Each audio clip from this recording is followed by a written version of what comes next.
Hello ladies and gents, we are officially in Money in the Bank week. We are finally doing our final prediction and finally be discussing who will win at Money in the Bank, who will be Mrs. and Mr. Money in the Bank, and what stories could we get out of Money in the Bank, and what surprise returns that could change the trajectory of stories throughout the rest of the WWE for the rest of this year. So let's dive into my final prediction for Money in the Bank. First one I have is Matt Riddle versus Gunther. I'm in the middle with this one. I always knew anytime Gunther has a match, it's gonna be a banger. I've been building this for about a month, even though this card was just recently announced on Raw. I'm kind of interested in this match, but also not. I think it's still gonna be a banger match just because it's Gunther. Gunther always delivers a 5-star match. I think it's going to be a good match, but I have the ring general Gunther not being dethroned, continuing his reign as IC champion because I think the WWE wants him to beat the all-time record of the longest IC champion. So I don't see him losing, especially too since he is in the London crowd and he was big in the London, UK NXT back in the day. So I don't see him losing. So I have Gunther retaining his championship. Now we have one of the biggest, you could say, fall from grace, fall from the heavens down to the depths, or probably a road into the right direction. And that is Dominic Mysterio versus the American Nightmare Cody Rhodes. And to me, this match is so funny because I never expected in my life for right now to see Dominic versus Cody, but I understand why they're doing it because you have a big giant baby face in the company, big giant heel at the moment, the two biggest heel and baby faces in the company, making them clash together. But people have been saying that they think, oh, Brock Lesnar is going to come in and attack Cody Rhodes, make Dom get the match. But it would be big if Dom did win that because of that. Because of the ego that he would have after, and just how much people would boo him, especially in the London crowd.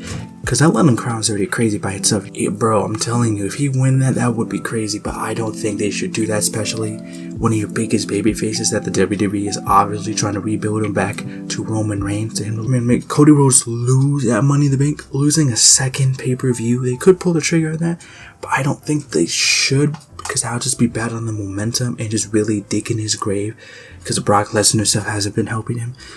So I think Brock Lesnar will attack Cody after the match, but I have Cody Rhodes winning against Dominic Mysterio, and potentially an attack afterwards from Brock Lesnar, somehow to fuel that fire for their feud to actually make it make sense. Then we have the tag team belts, and that is Liv Morgan, Raquel Rodriguez, and we also have Shayna Baszler and Ronda Rousey. This one might get me a lot of hate with people, because honestly, I don't hate this match, and again, I love Liv and Raquel, but I don't see them winning. Even though, yeah, Liv came back, people loving her, people loving Raquel now. I'm happy that she's getting a bit more attention, but the issue is I don't see them winning, because Shayna Baszler and Ronda Rousey have really elevated these tag team belts. They've really been carrying this division on their back and really has been pushing the momentum for these belts and really making them seem a bit more legitimate.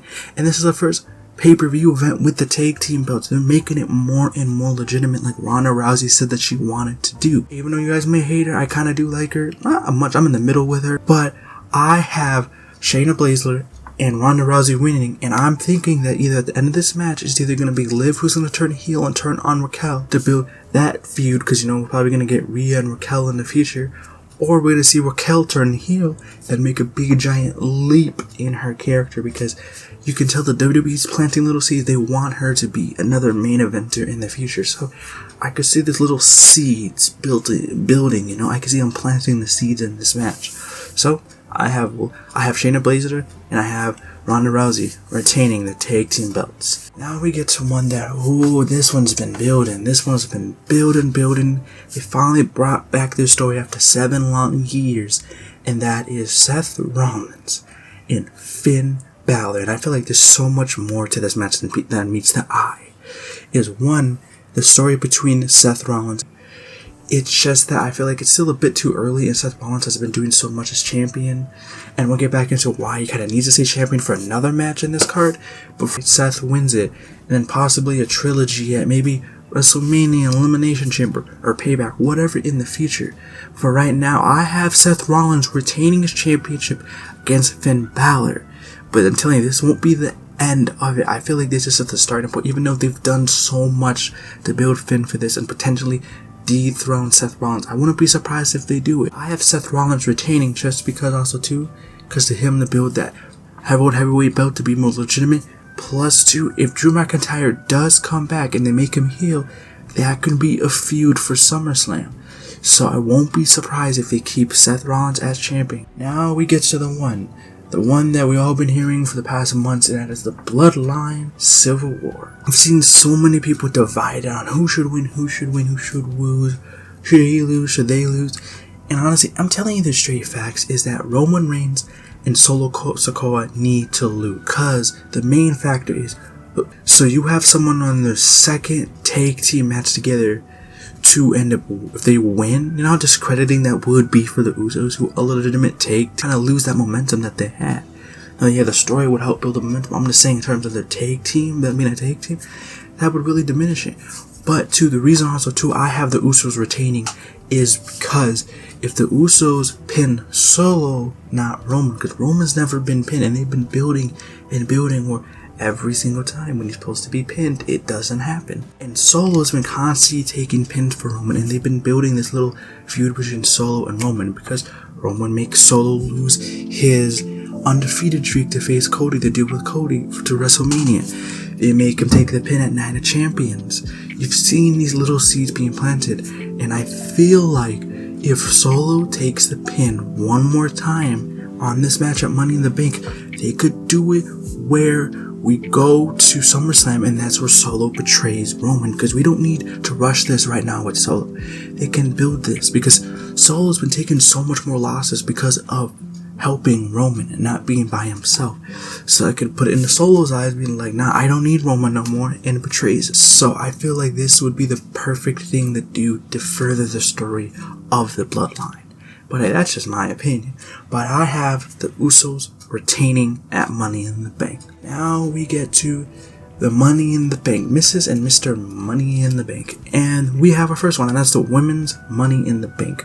Io Sky, Trish Stratus, Zelina Vega, Zoe Stark, Becky Lynch, and Bayley. I'm telling you all right now, there is going to be a failed cash-in. I'm telling you, it seems just so weird how they're saying it. Oh, you know, there's never been a failed female cash-in, blah, blah, blah, this, that. I'm telling you now, this year will be the first ever failed female Money in the Bank cash-in. I'm telling you now, come back to the video, and I'll be telling you all that I was right.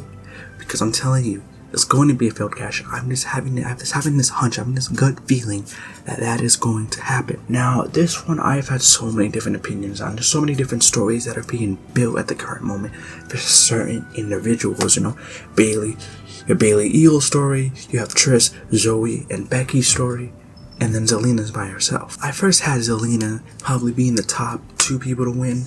But the current time, I don't know more, just because she was recently already in a story with Rhea in a championship, and they're trying to build the LWO, but it's not really working. You keep making them take losses, and I feel like she can be a main eventer. I just feel like WWE is slowly building her, so I don't see her as the potential to be Mrs. Money in the Bank. So taking her away, then you have Trish Stratus, Zoe Stark, and Becky Lynch. I don't see Zoe winning it because I feel like it's way too soon for her to win. Then you go to Trish. I just feel like she won't win it just because I don't feel like they're going to put a championship that soon to deter away from this story because they're feuding with Becky. And then with Becky Lynch, I think she has a high potential of winning it because she's my third pick to win this just because she's never won Money in the Bank.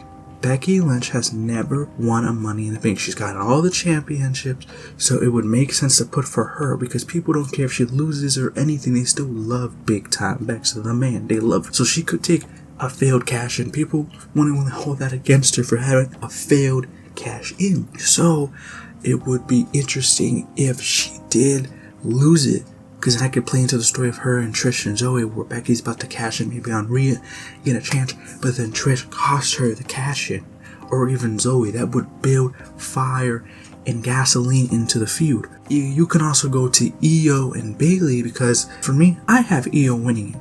I feel like they can play a great story with Bayley being jealous and then Io turning on Bayley, or when Bayley turns on Io, make this story where Io turns babyface, and Bailey stays heel because she's an amazing heel and people don't give her the credit for that. And I'm saying, bro, it's going to be interesting how this match is going to go because there's so many different stories they can play. But I'm just saying, I have Io Sky to be Miss Money in the Bank. But we have to wait and see what they do for that one, because now we get to a final one, and that is the men's Money in the Bank to star power anyone's career. I don't think it's going to be Santos Exapar, Butch, or Shinsuke, or Ricochet. And then we get to my top 3, the potential 3 we have. The reason why I put Logan Paul for number 3, because imagine, right, if he wins that in London, now can he become a big giant heel, a part-timer that no one likes, a champion that's a part-timer, having the briefcase, being him on mainstream, unimpulsive, doing all that stuff with the briefcase. That would get people so mad, and he would become the top heel in the company. My only reason why I don't pick him to do that is because, well, he is a part-timer, and I don't want a part-time champion again, because we're already having that with Roman and he's not defending the belts. So that's why he's my number 3 pick. But it wouldn't be bad if he did win the Money in the Bank. But then we have Damian Priest, and he is high. Like, this is LA Knight, this is Damian Priest. They're like right here, like they're so close. Damian Priest has been, if you look at someone towards a career trajectory and how their career has switched from looking at Damian Priest last year to this year, it's been a complete 180, bro. Ever since Backlash, bro, he's proved himself to be a main event superstar. Damian Priest has proved himself so highly to be something that is special. And there could be, if he does win, this could be the potential like crackings in the Judgment Day, because how they've been kind of feuding Finn and Damian. Well, Damian's kind of maybe may turn babyface again, but Damian is definitely a hot choice to be, big choice to be Mr. Money in the Bank. And so I don't know, he could be a hot choice, but you know, the man we all want, and I've seen comments of people saying we're gonna riot if he loses. That is LA Knight, yeah. Because, nah, man, if he loses, bro, I'd be so sad, man. Because LA Knight's my pick to win, to be Mr. Money in the Bank. Because just the momentum, people loving him. Like, he's the most naturally organic love that we've had in a while for WWE. The WWE loves him. It's not pushed down our throats, forced to love him. Everybody loves LA Knight. And I'm telling you, if he wins it, that crowd will go crazy. If LA Knight goes up, grabs the briefcase, unhook it, and is holding it and becomes Mr. Money in the Bank, will lose their minds, bro. They will go insane. It will be interesting if LA Knight wins it, because I'm telling you, if he wins, it will go crazy. So we will either see a superstar be born in the men's Money in the Bank or heel. And I can't wait to see it on Saturday, Money in the Bank. What stories will we get riding the future of this year? What returns will we get? We're just gonna have to wait and find out. But let me know in the comments down, who is your predictions for this whole card, and who do you have winning men's and the females Money in the Bank? Let me know down in the comments, and we're just gonna have to wait and see what shocks, what surprises, and what returns. We're just gonna have to wait and find out. So like and subscribe, and I will see you all at Money in the Bank.